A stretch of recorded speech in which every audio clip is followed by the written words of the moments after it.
Hello everyone, Treeboy Dave here, and welcome to my new XP guide for Overwatch. It's been a while since I did a full guide, but things have changed in the Overwatch world, and I've learned a lot of stuff since my last guide, so I thought I'd redo my guide as a whole and put in all the stuff I've learned since I last gave you all a good lot of information on the XP system and how to get the most out of it. So, what will be in this guide today? First, I'll go over what XP is and what it's good for, how you earn it, what influences XP gain, what are XP penalties, and there are multiple of those, and general rules for best XP, as well as a tier list for modes in terms of XP per hour. So lots of useful information there. So let's get started. So, what is XP and what is it good for? So if you've played Overwatch at all, you'll notice at the end of every match you get XP. And that's part of the progression system, which will help you level up and gain shiny new borders every 10 levels until you've earned them all. And every time you level up, you'll also get a loot box. Now, when you first start in Overwatch, you'll start at level 1, and a full level is only 2000 XP. But that does increase every single level up to a maximum of 20,000 XP for a level at level 25. And every level after that, until the end of time, or until they change the system, is 20,000 XP. So it's not too difficult to level up in Overwatch. You can keep doing it over and over and over. And if you follow good XP practices, which we will be going through, you can gain a level every hour to hour and a half, depending on which mode you're playing and how you play that mode. So how do you earn XP? So, yes, matches are your primary source of XP. You'll get the XP at the end of the match. Leaving early will not get you any XP. So the only time you actually get XP is at the end. Endorsements are the only other source of XP. So every time you endorse someone, which you can do 3 times per match in eligible modes, which is most of them these days, you'll get 50 XP. So 3 endorsements, 50 XP each for 150 per match, which definitely adds up, so it's worth doing. What influences XP gain? So there are various different factors that will influence your XP gain. The mode you're playing is a big factor, and it definitely impacts your XP gain quite significantly. You've got the end of game bonuses, which vary from type to type and how you get them. Those bonuses are time, which is how much time in the match. So usually you'll get a certain amount of XP per second, and then that will give you most of your XP for the match. But there are also other factors.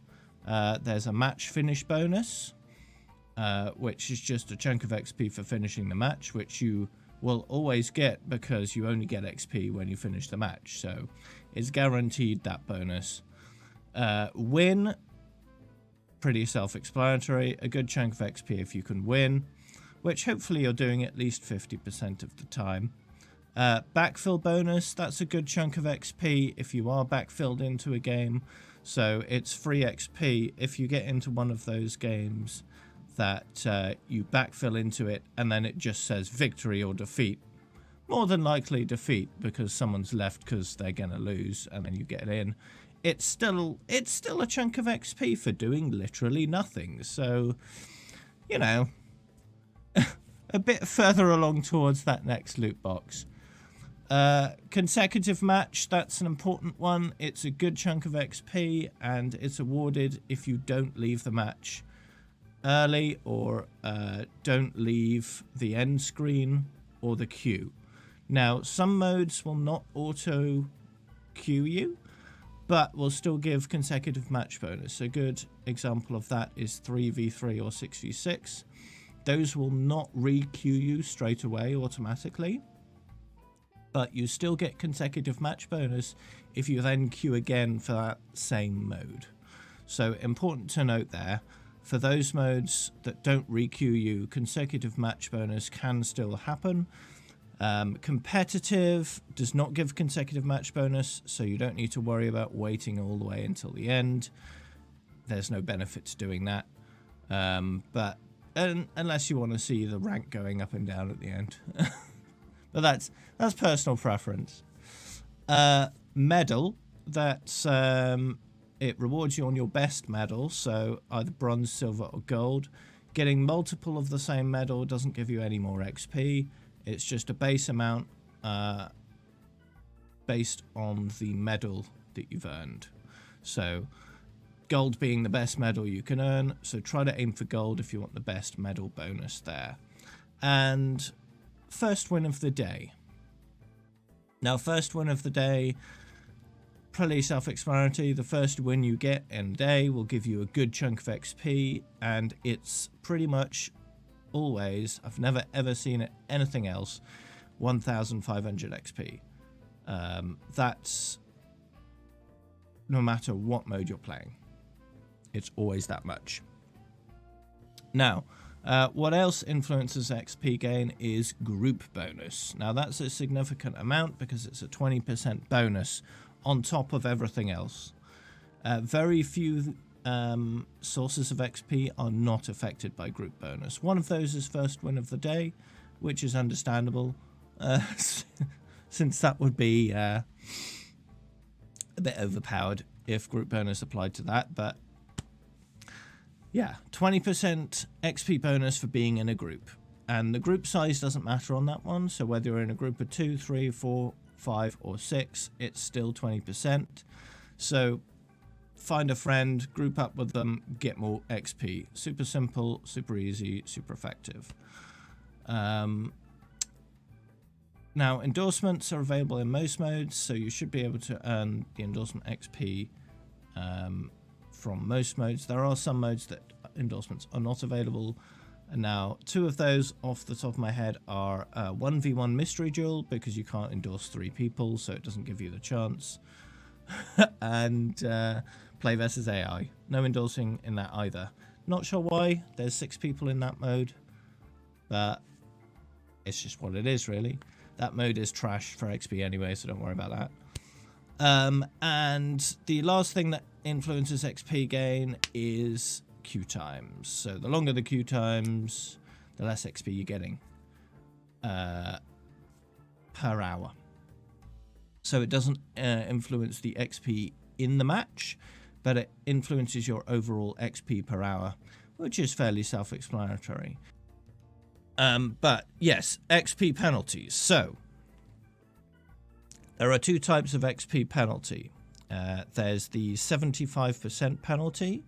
Now, the 75% penalty will last a specified number of matches, and you get the 75 XP penalty, 75% XP penalty, for leaving at least 6 games in the last 20.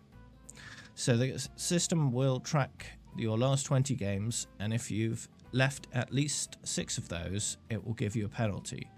And the penalty will last as many games as it takes to wipe those 6 leaves off your last 20 matches.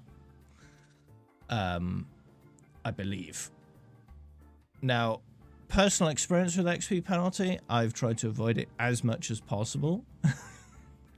So it's pretty easy to not get the penalty. You just have to make sure you're not leaving many games at all.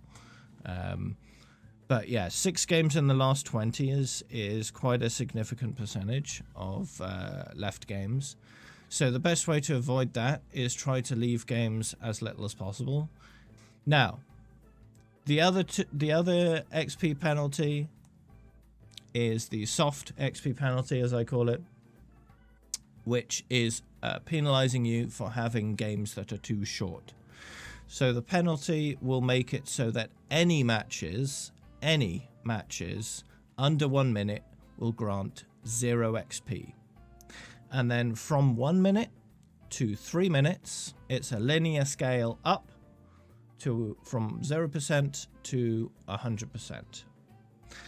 So say if you get a 2-minute match, you'll get about half the amount of XP that you're owed, because it's too short, right? So any game mode you play, try to keep the match time above 3 minutes. So in general, rules for best XP as a summary of what we've gone through so far. Make sure you're grouped up with at least one person at all times for that nice 20% group bonus. Stay to the end because you'll only get XP at the end. Try to win, although generally if the matchmaking system does its job, you'll only win about half the time, so expect that, and if you beat that, that's great. Try to get a gold medal if you can.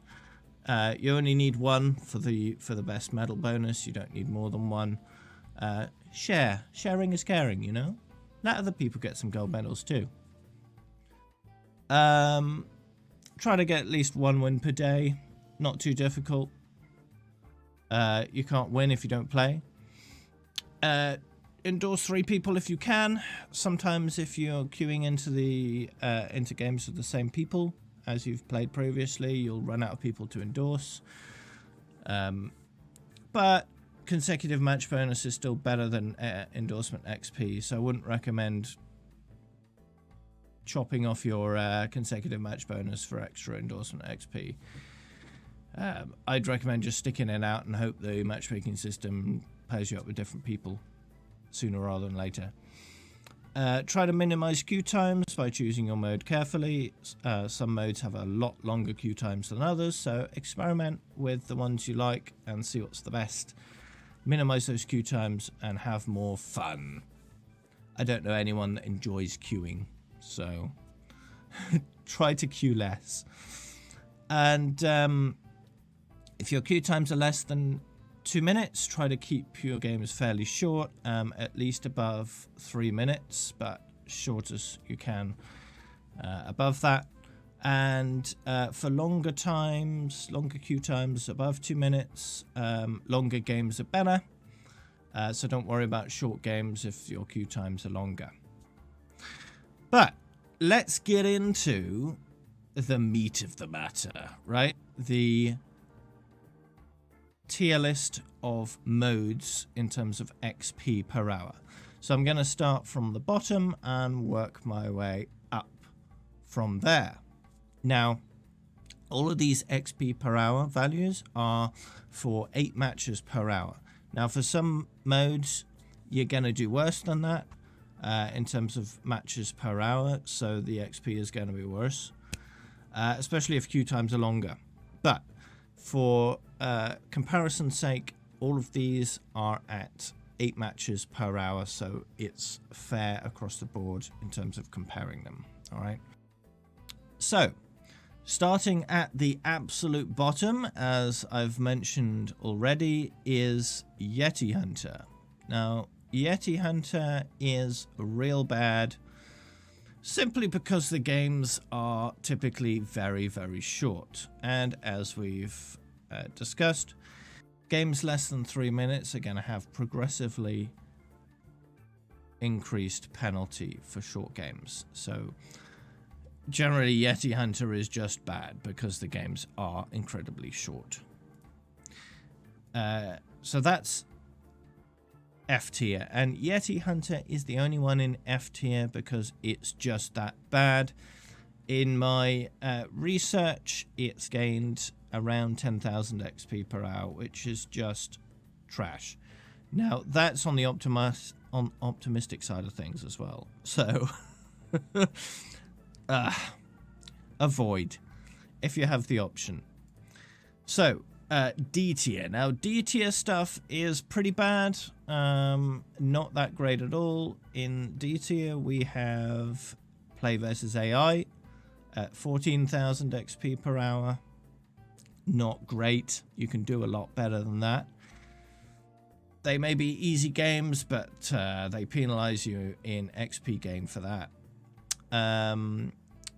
We've got a daily arcade mode free-for-all deathmatch at around 12,000 XP per hour.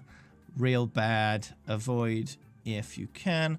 It's good for a bit of warm-up, bit of practice in terms of getting kills and stuff, but don't expect good XP from it. It's not good for that. 1v1 mystery duel is also pretty bad for XP at only 13,000. It's not present in arcade much. It might be good for a quick duel with someone random, but yeah, not good for XP. And that's D tier, so those you should avoid if you want some good XP. Generally just not good. In C tier, we've got a mode that a lot of people play, competitive. Now, competitive, some people think, oh yeah, must be good for XP. I see lots of big numbers at the end of each match. No. XP per hour, just not good. All that waiting around between rounds definitely adds up, because you're not getting any XP for all those times you're waiting around at the spawn door or the other side of the spawn door waiting for attackers. All that time you're getting 0 XP, so that adds up quick, and you end up at around 16,000 XP per hour. So yeah, not good. Can definitely do better than that. So next in C tier, and the only other resident of C tier is the seasonal game modes Lucio Ball. So that includes Lucio Ball Blitz, Standard Lucio Ball, and Copa Lucio Ball. So those three modes are basically equivalent to competitive in terms of XP per hour gain. They're good fun, but not good for XP. You can definitely do better. 16,000 XP per hour on that one as well. So if you like the mode, play it, but don't expect good XP from it. So that's C tier. Some pretty rubbish XP, but still not absolutely awful like the ones below it. For B tier, you're expecting fairly good XP, but they're not super amazing. So we're going to start with Quick Play. Now, Quick Play is, reasonable for XP. We're starting to get into the 20,000 range. So XP in Quick Play is 20,000 XP per hour at 8 matches per hour. So that's good. That's a level per hour. If you can manage a good low match time, 8 matches per hour, you can get a good level per hour if you're following all the XP recommendations. Team Deathmatch, also pretty reasonable, 18,000 per hour, so a little less than Quick Play, but not by a significant degree, about 90% of what you'd expect from Quick Play. I think one of the reasons why it's still, pretty good for XP is you tend to get shorter matches than Quick Play, which is generally good if you've got short queue times, as we've gone over. So I think Team Deathmatch can be more consistent than Quick Play in terms of XP per hour, because it tends to have slightly shorter matches. So, yeah, experiment in your own skill bracket and see what's better in terms of those two. For a good seasonal game mode, you're looking at PvE stuff, so Junkenstein's Revenge and Archives. You're generally looking around equivalent XP to Quick Play at around 20,000 per hour. So Junkenstein's and all the Archive stuff, pretty good. As long as you keep the match times over 3 minutes, you're going to get fairly good XP. But with PvE, you'll only get the win bonus if you actually win, and that usually requires a lot longer matches. So it's up to you how you do those in terms of maximizing the XP. But generally, if you do go for the longer matches, you will take a slight hit in XP per hour. since you're not going to get long queue times for PvE. So it's something to decide on your own.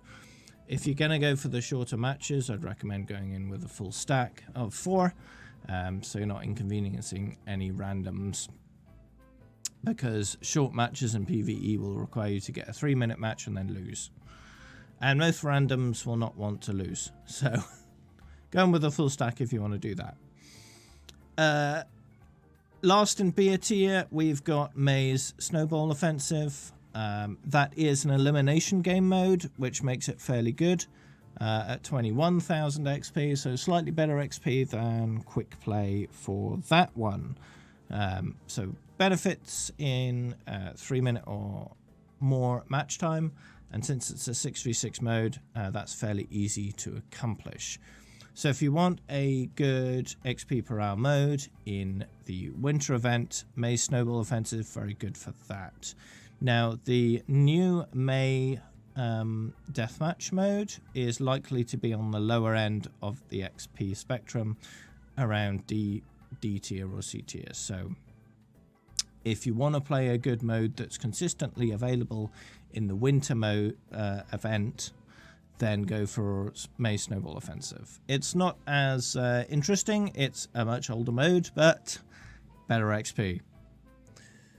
Okay, so A tier. This stuff is pretty good, pretty consistent, and rather nice. So we're starting with Quick Play Classic.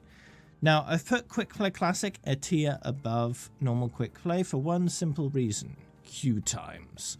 Although the XP per hour is identical to Quick Play, theoretically, in practice, Quick Play Classic is better because the queue times are much shorter, especially if you want to play damage. So between Quick Play and Quick Play Classic, if you're going for XP per hour, Quick Play Classic is an easy choice. Okay, you're skipping out on all those lengthy queue times, and you know, you're not limited by 222 if you like that.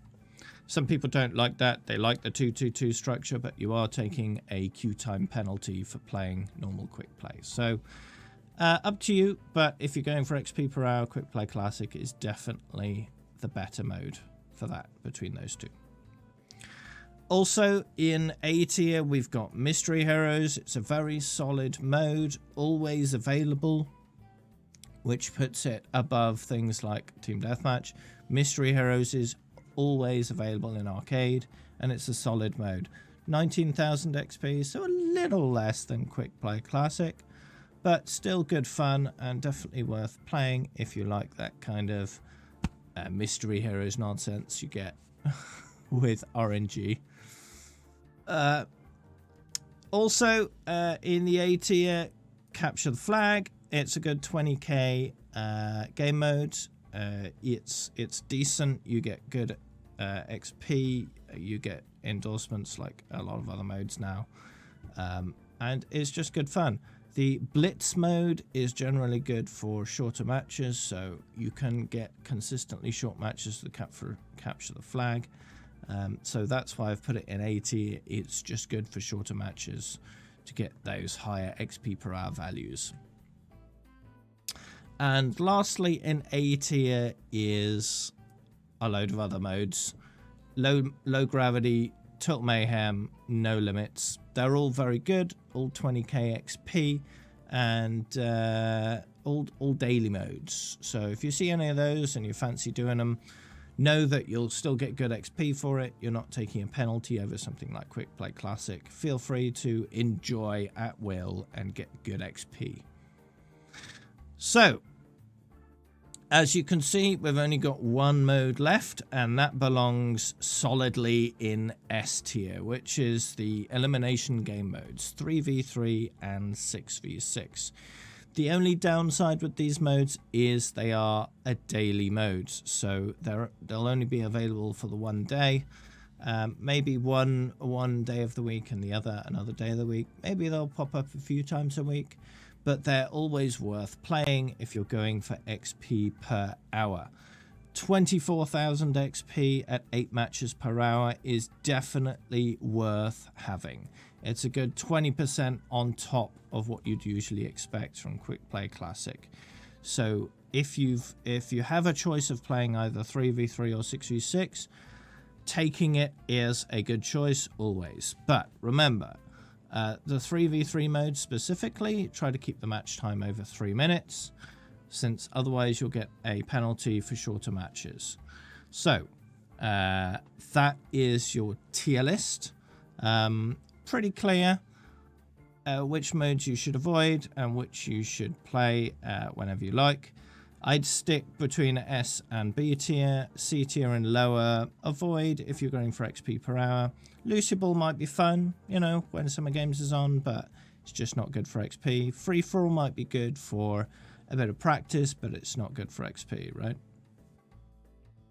But yeah, there's your tier list. Take a screenie. I'll provide a link to the image itself in the description if you want to save it to refer to it later.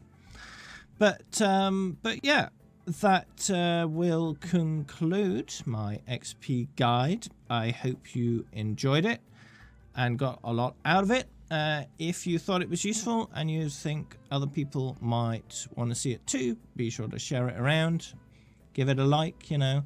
If you've got any other tips you'd like to share, feel free to share them in the comments. If I've made any mistakes, let me know.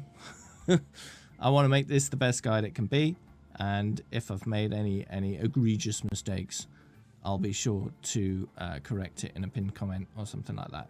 All right? Be sure to follow me on Twitch, here on YouTube, or on Twitter, or wherever you like. Treeboy Dave, everywhere. So I don't have every social media account, but you know, if you want to find me, it's easy enough. But yeah, I wish you a good day, and I will see you all soon, either on Twitch or here on YouTube. Take care.